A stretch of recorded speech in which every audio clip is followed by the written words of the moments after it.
And we are live. Hello everyone, all violinists. Welcome to this live stream. Henriette Goes Live, brought to you by the Pro Strings Violin channel.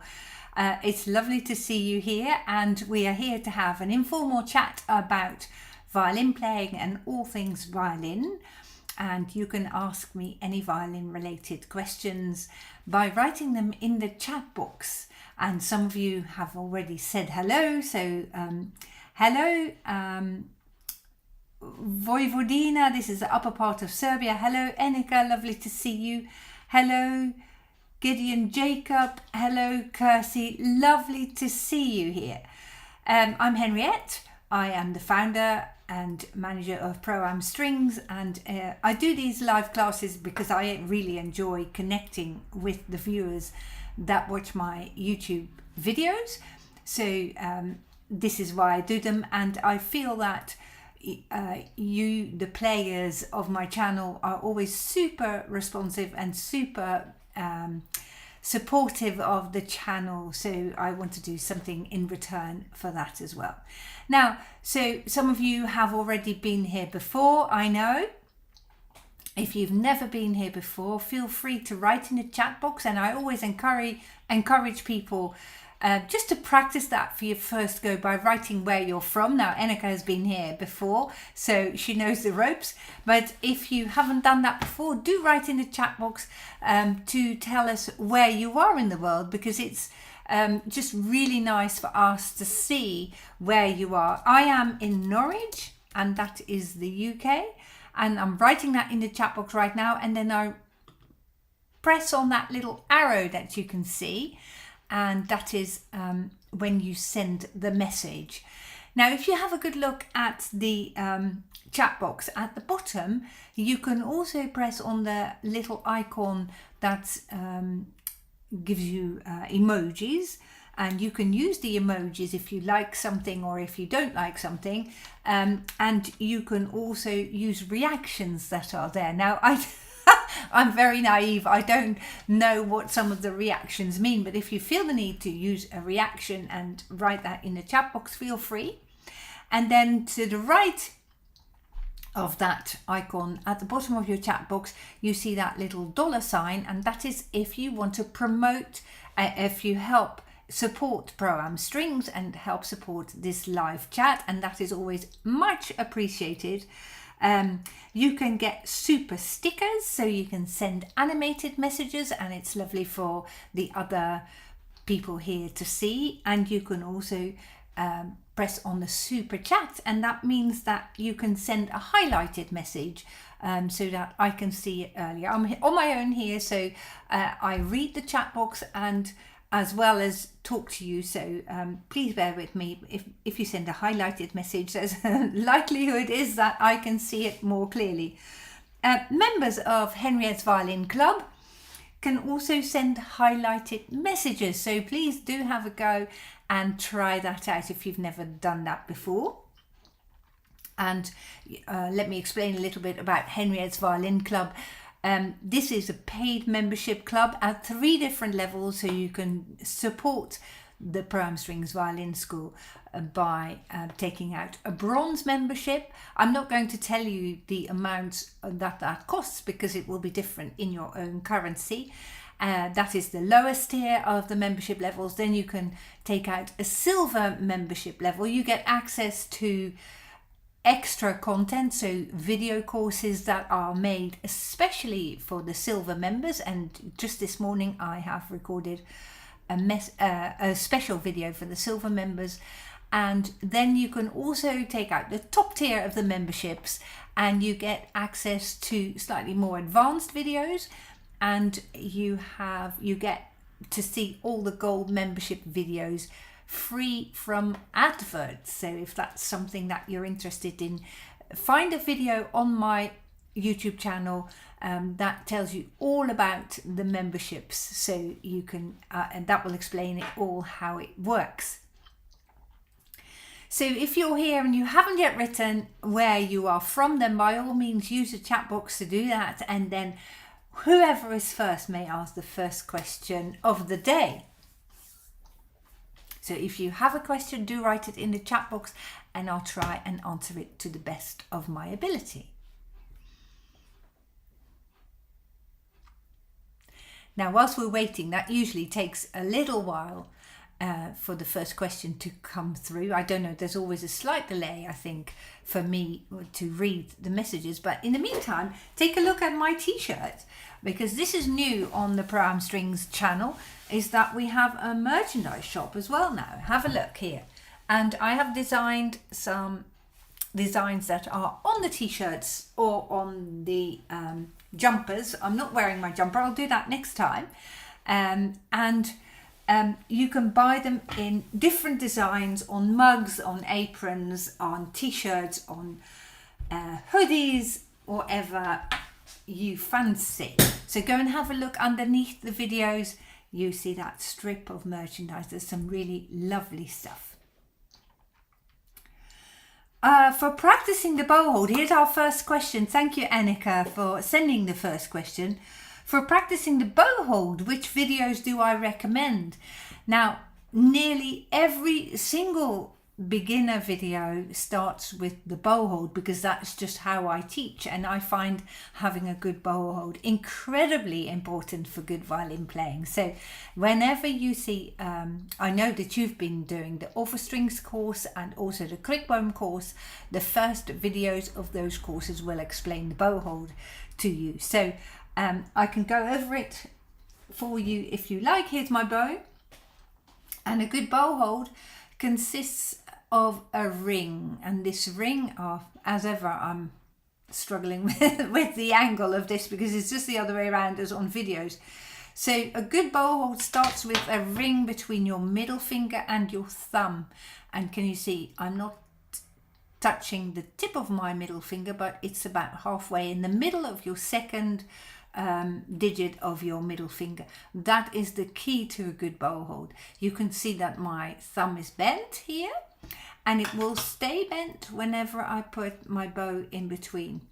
Can you see? So that is the pattern, and my bow comes in between. And that is the essence of a good bow hold.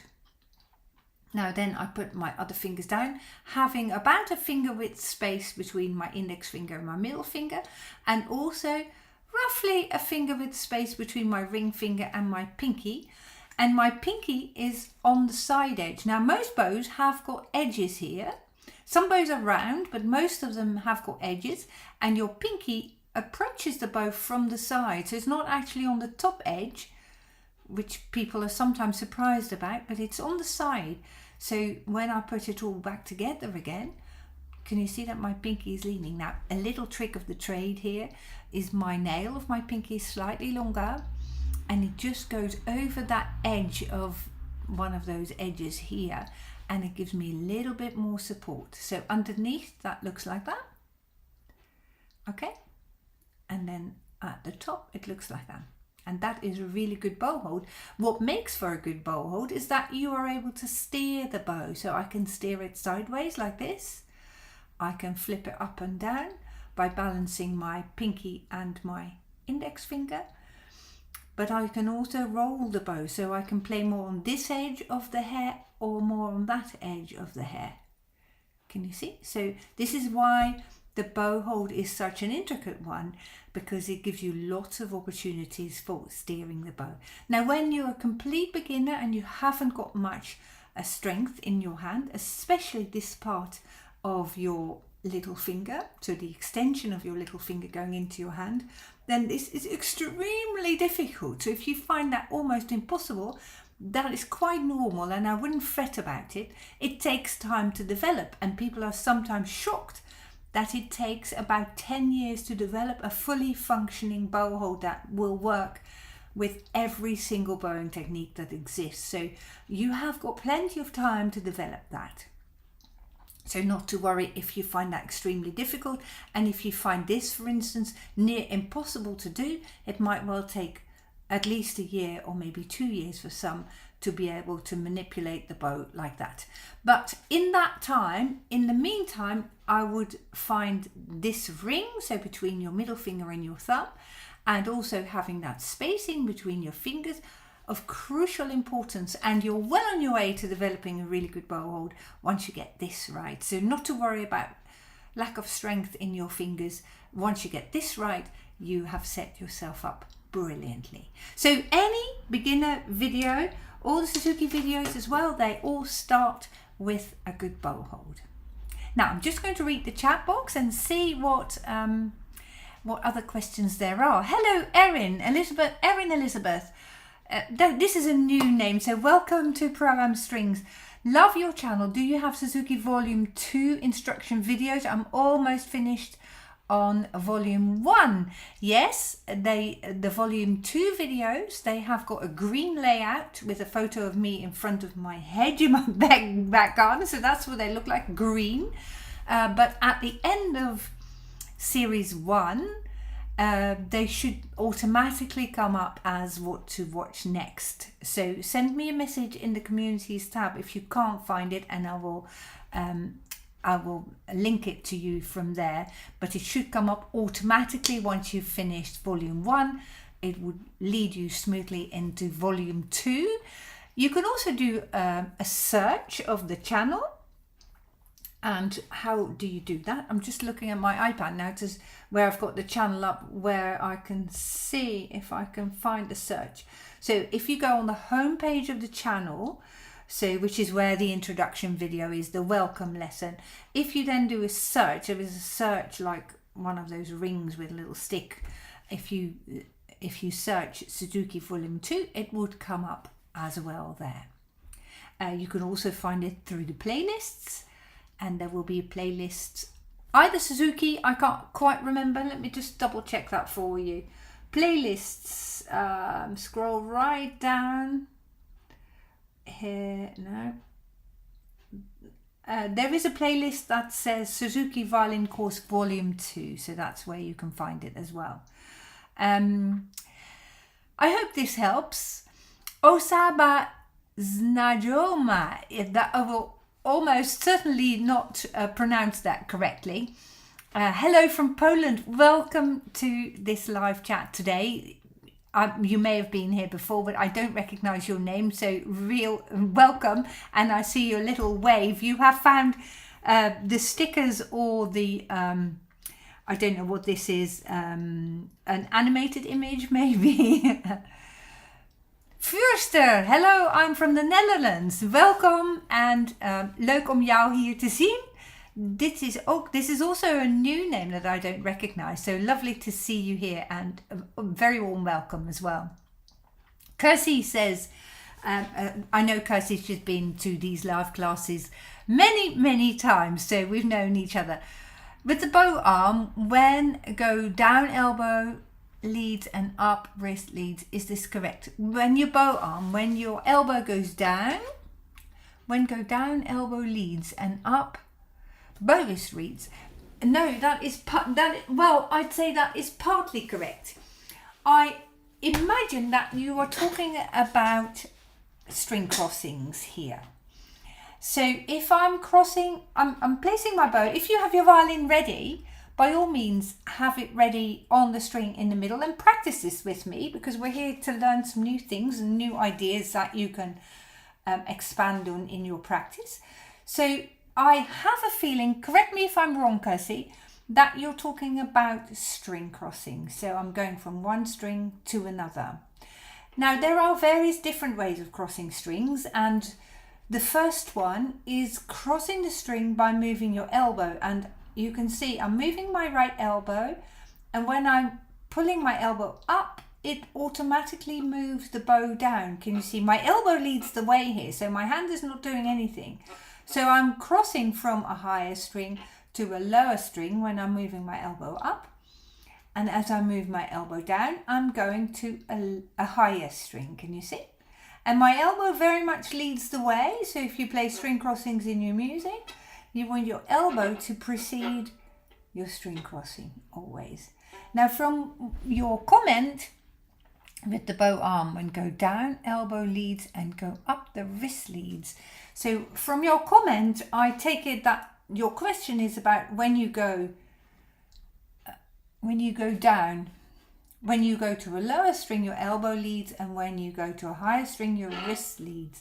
No, this is going up and down, and your wrist starts to lead, and this is for slightly more advanced players, when you've got smaller string crossings. So when you go and, for instance, play the D string and then the A string,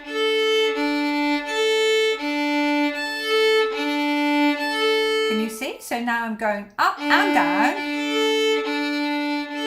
with my wrist. Can you see my elbows are hardly moving at all?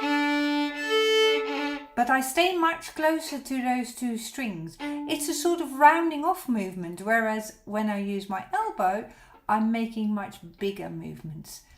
Obviously, when I move my elbow, all the muscles from my shoulders, in my upper arm and my forearm are all involved. So this is for coarser movements, bigger string crossings.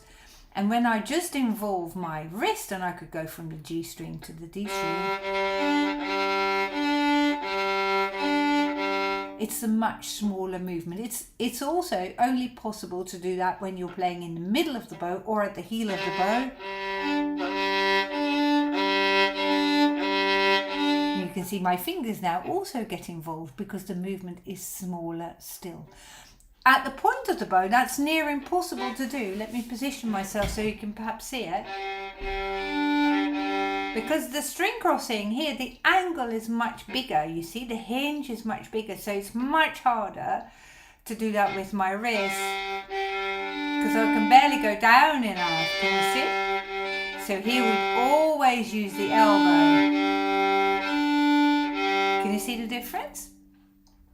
So when you use larger muscles, so in other words, when you use your upper arm and therefore your elbow going up and down, it's big string crossing. So if you cross and skip a string, say from the G string to the A string, or sometimes you come across exercises that start on the G string and then have the next note on the E string, you'd always use your elbow. If you have adjacent strings, or you just go up and down between two strings, you use your wrist. And then if you are an advanced player, then you might also involve your fingers, and that is for even smaller string crossings.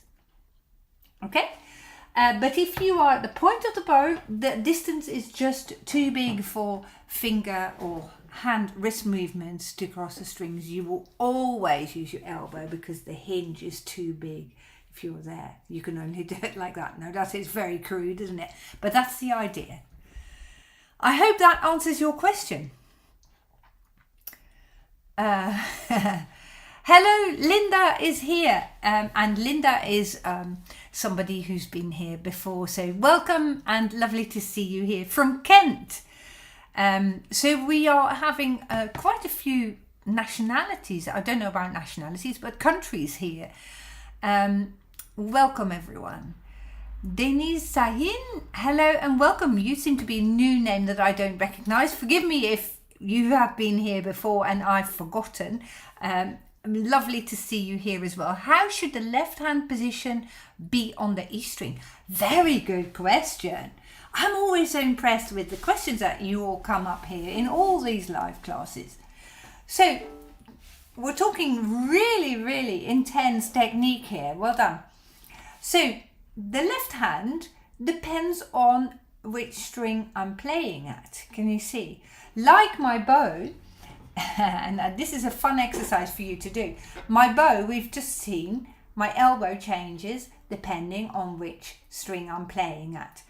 And something similar happens for the left hand. If I'm playing on the G string, my elbow here is much further under the violin compared with when I'm playing on the E string. And if you have your violin, have a go at testing this for yourself. Because you can see that when you move your elbow underneath the violin, your fingers are moving from the G string, in my case, when my elbow is very far under, to the E string. Can you see? Now, if we put the bow to it, I can never get over this. When I found this out for the first time, I was completely flabbergasted. So now my right elbow is quite high. My left elbow is in front of my tummy. And now if I go the other way, look what happens. You get a really nice seesaw effect here. So those two things work together. Can you see that? So your left hand position when you're playing on the G string should be that your elbow should be quite far under the violin. You definitely have to work on your wrist so that your wrist is nicely pushed out so that you get more or less a straight line here. Can you see that? And then your elbow is under. Now it depends a little bit on the shape of your hand, how far is a straight wrist. Look, I've been practicing this for years, so I can push my wrist out, but it's not said that everyone can push their wrist out as far as this. The most important thing is that you're not holding the violin here with your wrist. So make sure that this is free here, that you've got a space between your violin and your hand. And also that your, what I call your finger line, I'm just going to write that on my finger now so you can see where it is. And this is a very helpful little thing. Can you see? I'm still getting my left and right messed up. Can you see that? Can you see this finger line right that I've written? I'm still getting my left and right mixed up. That little line where my finger is attached to my hand, that should be level with the E string. Perhaps you can see it here. My finger line's just there and it's right next to the E string. Now, when you're on the G string, you have to make sure that this line is higher rather than lower. What I sometimes see is people playing here with that row of knuckles sits way below the fingerboard and you cannot easily reach the G string at all. So raise that finger line so that it's level with the E string. Or maybe you can see it better this way. Can you just about see my finger line here?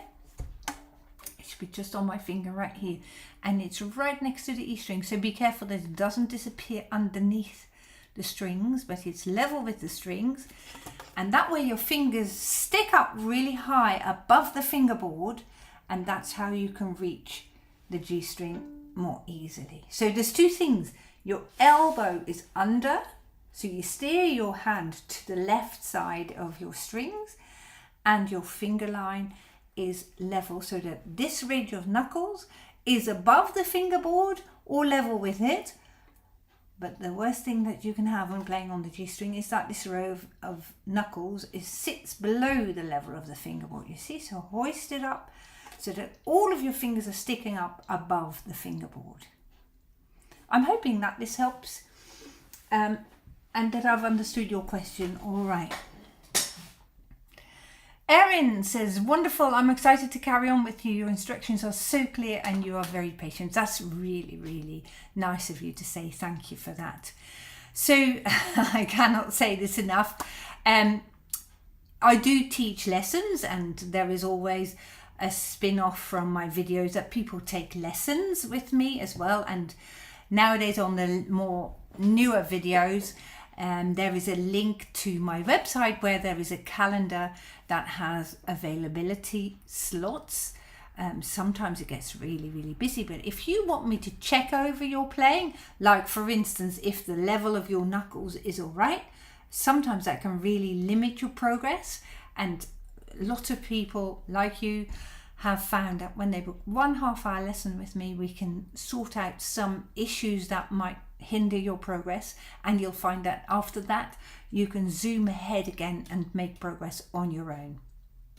And something really exciting that I'm going to share with you today is that I have written a book which is going to be called DIY Violin, so do it yourself violin, and it's currently with Hal Leonard, the big music publishers in America, and it will come out very, very soon. It's all being typeset at the moment as we speak, so I'm really excited.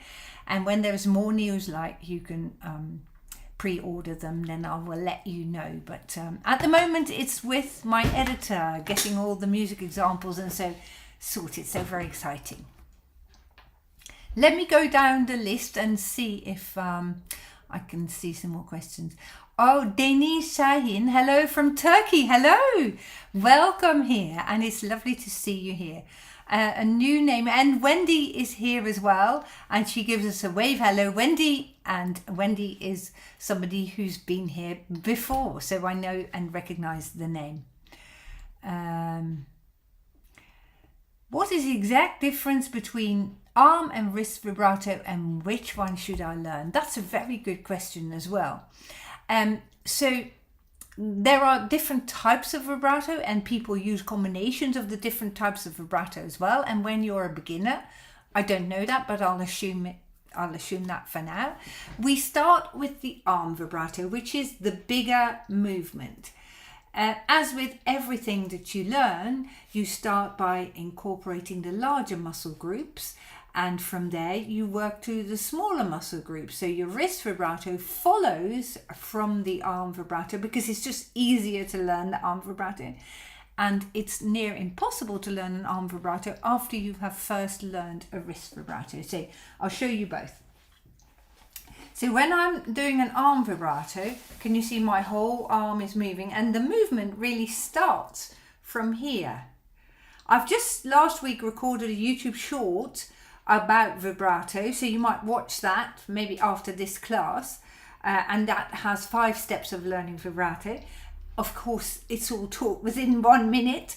I intend to do a slightly longer video where you've got time to practice it with me, but I'll go over it in short here.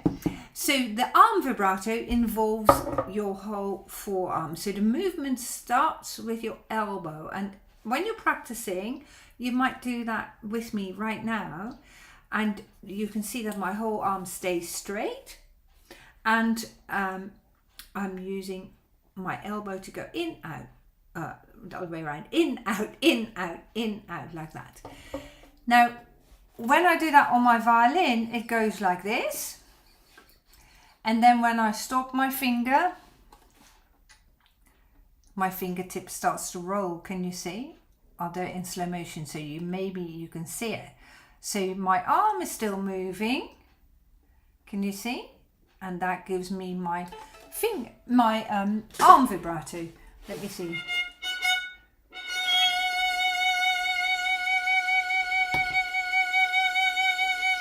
Okay. A wrist vibrato uses your wrist. So the movement starts here. So my elbow is still. Can you see? My wrist initiates the movement here. And because I'm using a smaller muscle group, it is a slightly smaller vibrato. Here's my wrist vibrato.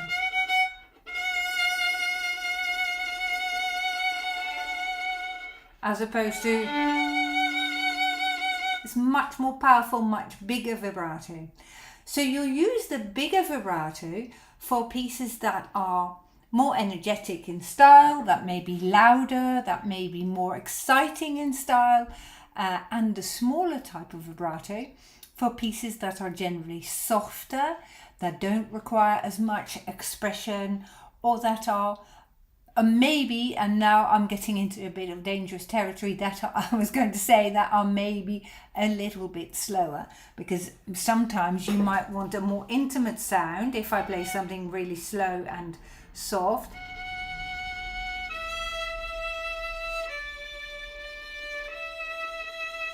So I could play that with an arm vibrato, or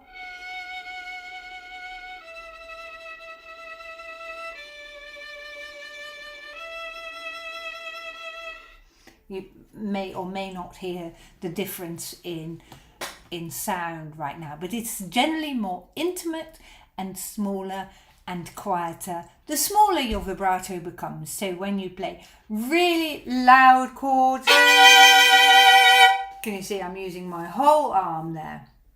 Because the music is loud, it's forceful, and it's powerful, you see? Now, people sometimes say there's also a finger vibrato, and that is more or less pushing down your finger. If I can show you like that, it's almost like that. So I'm not using my wrist at all. I'm definitely not using, I'm just holding on to the violin here, otherwise I can't show you. But it's even more intimate, even more of a small movement, and it's more or less sort of pressing the strings really, really softly and delicately in there. Now this is for very advanced players and just for colouring the odd note a tiny little bit. So if you're a beginner, forget about the whole existence of the finger vibrato. But if you're a beginner or in the earlier stages of your playing, use the big arm vibrato to learn on. So you practice those big muscles first, and then you go smaller. So the wrist vibrato in the pedagogy of violin playing comes after the arm vibrato.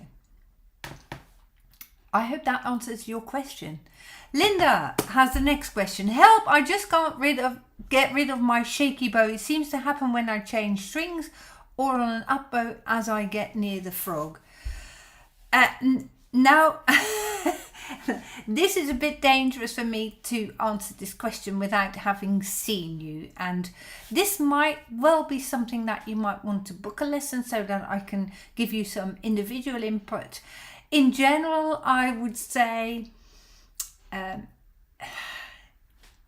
think you have done my Mindfulness for Violin Players course, haven't you? I seem to remember that. Maybe I'm wrong. That might be something that works on general relaxation of the rest of your body. A shaky bow is always an indication of some tension somewhere in the body. Now, when we play and we do our very best to try and get things right, tension accumulates in different places for different people. So some people make faces like this. They really try their hardest to do it, or frown very much. So the tension accumulates in the head. Other people start to play with locked knees. So the tension manifests itself in the legs, or in maybe you feel that you're curling up your toes.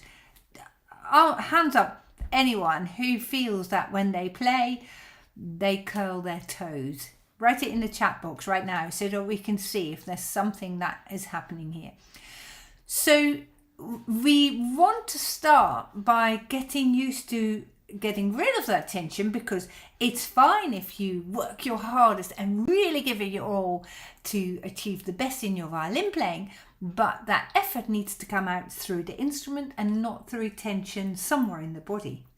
You see, so it makes total sense if you start to play in your socks and start to feel, or bare feet on the floor, so that you start to feel that floor and get a better grounding with the surface that you're standing on when you play. And that might be the key to you release the tension in your shoulders and arms so that you shake your bow slightly less. But as I said, this is a very rough generalization. It works for a lot of people, but not necessarily for everyone, because I can't see how you hold your violin or how you hold your bow, and maybe that's got something to do with it. But it may be a good start, and I would encourage you to have a look at my Mindfulness for Violin Players course. It's probably got its own playlist as well. Let me see if I can find it just now. Oh.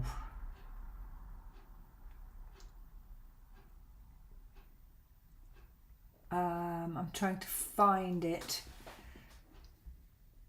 What does it look like again? Mindfulness. It's green and yellow as well. Mindfulness for Violin Players. It's also on one of the playlists. If you scroll down the playlist, there you can find it there, green and yellow, and a sort of sun shining through the woods image. This will take you through relaxation from the ground up. So there are exercises there that you can do to feel the ground more. Like I said, play in your socks or in your bare feet, and that might have an effect on the shaky bow. And then it's got exercises that help you relax your knees, help you relax your lower back, tilt your pelvis when you play. Those might all be things that are going to make a difference for your playing.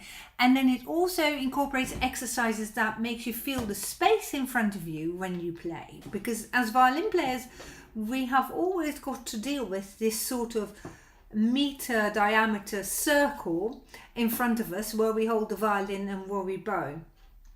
And any tension in that space is going to affect how you bow. So there may be some ideas for you to explore to see if there is something in holding your arms up. Maybe you really tense your arms like that. Maybe your shoulder rest is not fitted properly, so you have increased lifting of your shoulders, so that causes your tension to accumulate in your upper arms. But by all means, I'm really happy to have a look at that and see if we can find the cause. That's all I can say, and it's really, really helpful if you perhaps have a look at that mindfulness course, and maybe you've done that already, in which case I definitely recommend you have a lesson so that we can have a look at your individual case. Let me see. I mean, bow go up and down, not crossing. Okay. You said elbow go down. Well, okay. I'm sorry, we've been talking about something completely different then. So Kirsty's asking, you remember we were talking about the elbow and the string crossings, but she says about bow changes, up bow and down bow. That's also partly true. And I would like you to maybe consider this. There are different bow changes, obviously. We can keep all of this the same and start by going in and out with your elbow like that. This is one way of going from an up bow to a down bow, and the other way around. Okay? There are schools of violin playing, and I think there is some truth in that, is when we play a down bow. Now I want you to first take a look at this part of my arm and then at this part, and I'll talk you through. When I play a down bow, the first section of my down bow is my upper arm moving back. Can you see that? So my upper arm goes from here to there. Can you see that? First section of a down bow. And then from about here, this is about a third of the bow from the heel, my forearm is going to expand. See, my upper arm doesn't move further forward or back. So there's my upper arm. Now my upper arm is staying still. And now I'm unfolding my elbow, if you see what I mean. That's one way, and up bow is just the other way around. First, use your elbow here to fold in your elbow, shall we say. And then as you get to about a third from the heel, fold your upper arm forwards. See, I'm exaggerating a little bit now, but you can see my upper arm. So my elbow's not changing angles anymore. It's just my upper arm. Can you see? So it's there, upper arm, unfold your elbow. So that's one way of looking at it. And that is with many of the schools of violin playing. Basically, they mean the same thing, but they formulate it in a slightly different way. Another way of thinking about it, which I quite like, is when, and this works for different people get different understanding about this as well. So if I play a down bow, one could also say, I'm going to attach a little string here on this little pointy bit of my wrist. And when I play a down bow, I pretend this is this string, I'm pulling it that way, which makes it look, maybe you can see it, as if this is the first part that moves. So I'm going this way, can you see? And then when I play an up bow, I attach my little string on this side and I'm pulling my bow up this way, can you see? So now this part of my wrist is the first part. Down bow, I'm pretend pulling my little string that way. So that becomes the first part, and then up bow goes this way. Can you see how my wrist turns? In essence, it's the same movement as my elbow going backwards, my upper arm going backwards and then unfolding my elbow, but it's just a slightly different emphasis, you see? So the same thing happens with my arm, but it's just slightly different. So I'm hoping that answers your question then. Let me know if that is what you mean. Erin says, I don't know you offer private lessons. I'll look into it. Yes, I'll write in the chat box right here. Let me just copy and paste that, and then you've got a link. Oh, I haven't got it here. If you go on my website, braodcast.com. There it is. Okay, there's a link to the website, and if you go on the website at the top, it says about and homepage and shop. There's a shop on the website as well, and it also says book lessons. There's a calendar there that I tend to update every so often, and it's got 3 slots that you can book, and you can indicate what you want to learn in your lesson, and we can take it from there. Okay.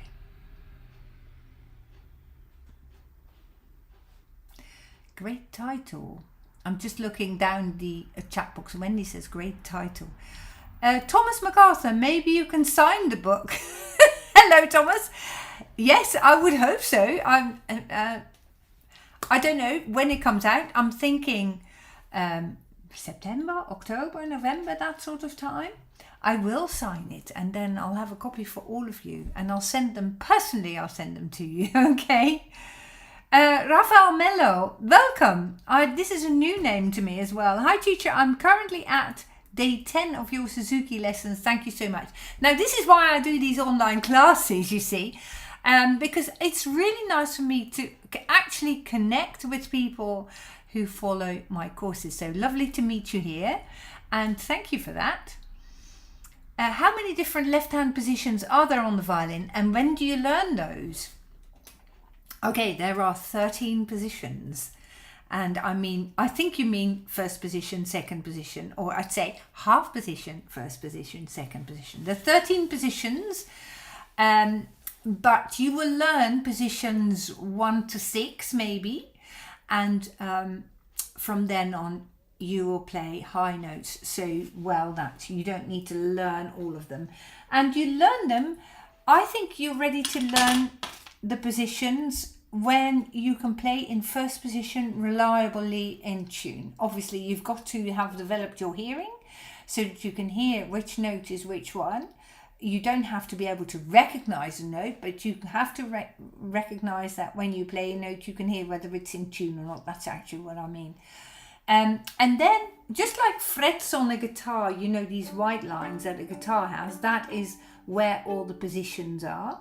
On the violin, we haven't got frets, which is a bit unlucky for us because we need to learn it by feeling and by learning the distances between each position. So you can go all the way up there, and you can also go slightly further back, which is called the half position.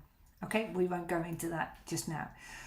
So most people will start learning in what's called the first position, but there are 1 or 2 methods around that start teaching in the third position. And the third position is when your first finger is in place where normally your third finger would be. So if I play on the A string and I play, perhaps you can see this is my third finger. Now when I move my first finger up and it comes in place of that third finger, this is the third position. So every note then presses every finger then presses a different note, doesn't it? So here I am in first position. Okay, if I move everything up by 1 step, it's the second position, third position, fourth position, fifth position, sixth position, seventh position, eighth position, and so we go up.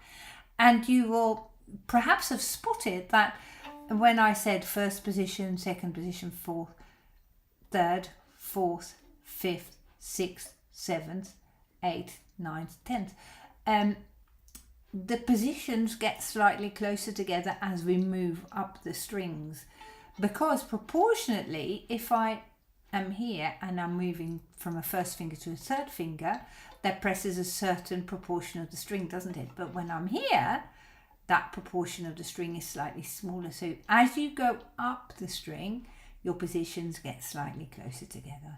Now that is something that requires a really good ear, really well developed ear, and that is after a couple of years of learning that you get so high. So if you're a beginner, you'll be fine playing in the first position, and make sure you play reliably in tune all the time. And then when you can do that, can you play most of your pieces really well in tune, then it's time to go into the third position, When you follow the Suzuki method, that is in book 3, and I've just began recording book 3, Suzuki book 3 in recent months, and this is, I never know, in the silver or gold membership, where you go on after Suzuki book 1 and 2, learn to play the third position in Suzuki volume 3. But by that time, you would want to expand your repertoire, not just play from the Suzuki book, but I'm therefore also recording a third position course, which you might like, because that is a whole different skill altogether, and it requires some different practice as well. So I teach first position, and then third position, and then second position, and then fourth position. And that's just because when you play in the first position and in the third position, the notes are related. They're slightly easier to read than when you go from the first position to the second position, because obviously you can probably imagine that when you are used to playing one note with a given finger, you are going to change the positions. Your note is going to be played with a different finger. And I can clearly remember when I learned to play positions that I knew by that time I wanted to become a violinist already, that I thought, no way, this is the end of my career already. I'm not yet very advanced, but I can't get my head around. And so sometimes it takes a little bit of time to play the same notes with different fingers, so it can be quite confusing for some, me included. So I'm hoping that is a little bit of consolation for those of you who are learning the third position and find it very confusing. Stick with it, because the penny will drop and you will be able to get your head around it. Right, now enough of that. Let me go through the chat box again. Let me see how many. Mindfulness course. Yeah, it took 3 months, but now I can play Minuet 1. Yes, well done, Minuet 1. That brings me to something. I'm thinking, and I would like to know from those of you who are here, I might at some point do a live stream about Suzuki Book 1, and we go through one piece at a time, and you can ask me questions when we learn to play it together. Who of you would be interested in that? So write it down in the chat box if that is something that you might be interested in. A live class, live stream about Suzuki Book 1. Lots of you are following my course, and I am very, very mindful of the fact that when I recorded that course a couple of years ago, it was very, very much in the early stages of me doing YouTube, so the sound isn't great, and the imagery isn't great, and the quality of the video recording could be a lot better, but it's still the most popular course, so I'm thinking I can redo the whole thing, or we might do it slightly differently. So if this is something that you're interested in, just jot it down. I would like it. I am. Okay, that's good. I'm considering it. And the summer months are usually yes, I would have a like. Okay. And that is a definite yes then. Thank you. That's really nice. The summer months are for me always a little bit slower, but maybe September. I'm not promising you anything, but this is a thought that I've had. So thank you for answering that question. Oh, okay. Now I'm reading the bottom of the chat, so I'm going back up at the top. So when you play, this is a good question, a very good question by Wurster. I love your videos. When do you play vibrato in sheet music? When you play vibrato in sheet music, it's not indicated in the music, is it, where you play vibrato? It depends on the style of the music that you play. So pieces that are from the Baroque period, so Bach and Purcell and other older music, Baroque music, they play very little vibrato, because violin playing in that time when the pieces were composed, violin playing hadn't developed as much as it has now. So people hadn't got the skill to play with vibrato. So there's little vibrato. Also, the shoulder rest had not yet been invented, and neither had the chin rest. So it would be much harder to hold a violin, to make it shake and play vibrato on it. But as you go through the literature in chronological order, generally the strings on the violin were slightly tauter. The neck of the violin was set in at a slightly different angle, which made it easier to play more expressively and louder. And so modern music is played with a lot more vibrato than the Baroque music. And you can see when you go to a concert by Baroque musicians, you see that they do play a little bit of vibrato, excuse me, because obviously technique has evolved over the years and people can play on gut strings, and on Baroque violins people can play vibrato now. But in general, when you learn your beginner music, you play vibrato on longer notes where you've got a bit of time to get it started. If you play very fast notes, there is barely any time to get going on the vibrato, you see. So you only play it on minims, or Americans call it half notes, or whole notes, or semi-breves. So the longer notes in your music where you've got time to get going, that is where you add vibrato. And you'll find that as you progress with your vibrato, it takes less time to actually go from 0 to 60, shall we say, with your vibrato. So you can start adding it on dotted crotchets, on dotted quarter notes, for instance. And then there comes a moment when you think, oh, I can let my vibrato go on autopilot, and I can even play vibrato on quavers, on eighth notes. So it depends on how far advanced you are, but beginners play only vibrato on long notes. And then you might even stretch those long notes just for practicing your vibrato as well. Raphael says, I can somehow hit all the notes on day 10, but I'm having a hard time getting the tempo right. When You Play is a beautiful song. Okay, just give it time, Raphael, because when I first started to learn to play, I played super slowly. Now, when we learn to play as an adult, we've got this ideal sound in mind. We know what songs are going to sound like, and we want to play it just like you have it on your DVD or on your CD or on Spotify. And violin playing is not like that. You've got to go back to basics and go so slowly so that your mind can control the bowing and the fingering and everything else, the violin hold and how you stand and everything else. So there is a lot to think about.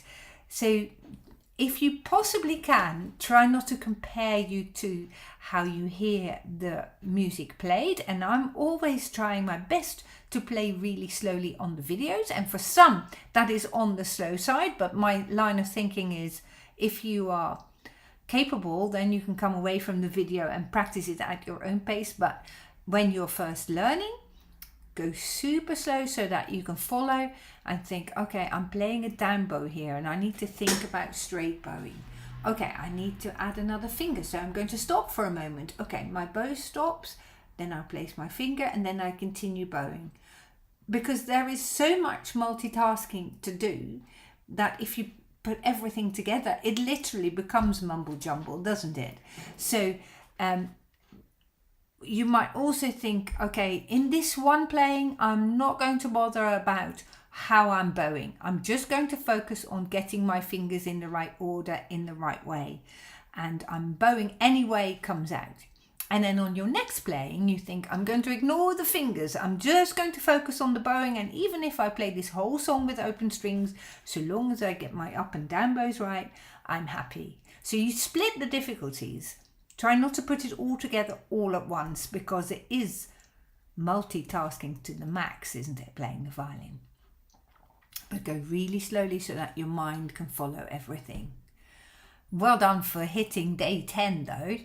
That's a real good achievement. There's a lot of content in that course that you have to get your head around it. And whilst it says learn to play the violin in 30 days, it means actually in 30 lessons, but it's totally normal if you take a week for each lesson or more. So it may well take you a year to get through that whole book. So keep it slow and steady does it. Day 10. I would like it. I like a live stream.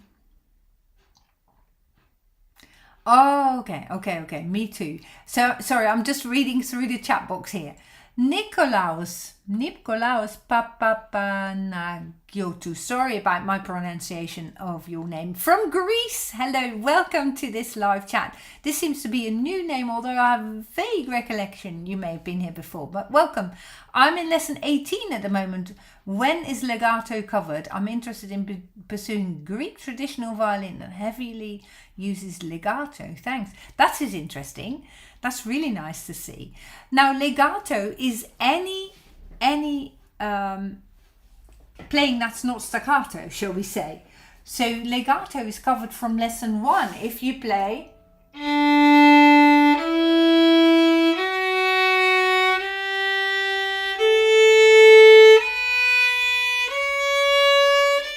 we call that legato playing. It's smooth.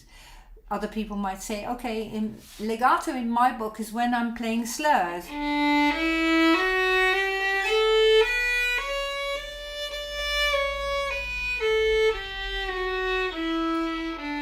And it very much depends on the style of the music that you play. I am completely unfamiliar with Greek traditional violin music. I have to say that right from the word go here. But for instance, if you play... popular songs, quite often when music is sung, you often sing a line like da, something like that at the end of a phrase. That is very hard to do on the violin, and this may well be what you mean. Just play it like that. In classical music, that would probably be written as like that. And that is also a form of legato playing. So maybe that is what you mean. And you can add it to your music whenever you feel that by tradition you know these songs where you think, oh, here I need to add it. And then you slur the notes all on one bow. Of course, you could argue that you'd have to be very quick then with your left hand fingers. And that is the case. So you can start doing that whenever your left hand skill is well enough developed to be able to do that. Now then, we're coming to an end of our class, and I'm very mindful of the fact that you should, there are still a couple of people who've asked questions. Let me just quickly read through. All for Strings is a great course with Quickbum. Thanks so much. I don't curl my toes, but I do clench my jaw very tightly. See, there's something I'm really looking forward to the book. Violin playing is too... this is a really good one. Ennika says, violin playing is 2 steps forward, 1 step back. And that's really what it is. And especially as adults learning, we want to go faster than we can. So I totally want to rub it into you that please be patient, stick with it and go slowly. And that is a bit of a contradiction because you think if I'm going more slowly, I progress more slowly, but actually going more slowly makes you progress faster.